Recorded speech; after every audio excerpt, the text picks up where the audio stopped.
Zonse zimene mumve mu video ya siku lero ndi zimene anayankhula Prophet David Mbewe mu nthawi imene amacheza ndi Brian Banda usiku wa pa 22 March mu chaka cha 2025. So awa si maganizo wanga koma tiyeni tikhale limodzi. Prophet Mbewe akuti iyeyo ndi amene apulumuse Amalawi ndipo akuti MCP ikuyenera kuti ichoke mboma.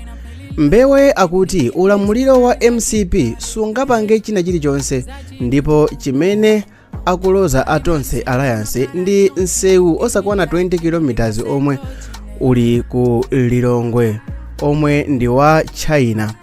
Prophet Mbewe akuti Chakwera simbusa ayi ndipo Chakwera anasiya ubusa. Chakwera ndi waboza komanso onama.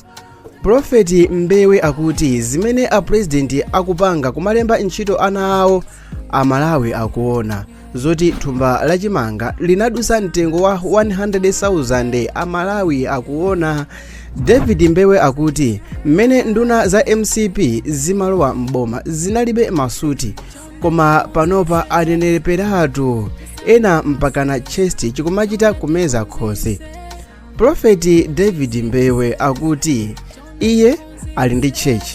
Iye anakhalapo president wa ma prophet Malawi yonse ndipo akuziwa mmene Malawi wavutira.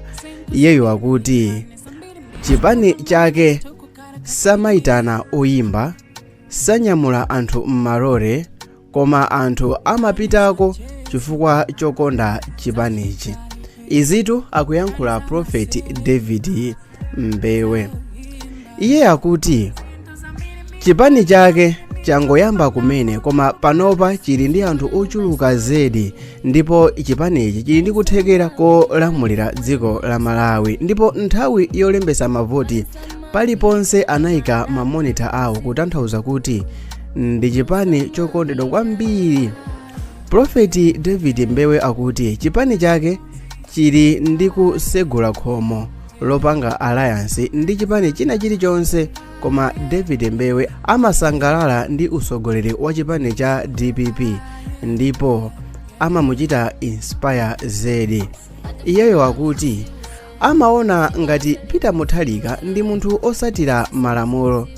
David Mbewe akuti golo yake ndi kufuna kupulumusa Amalawi choncho alibe udani ndi chipani china chilichonse.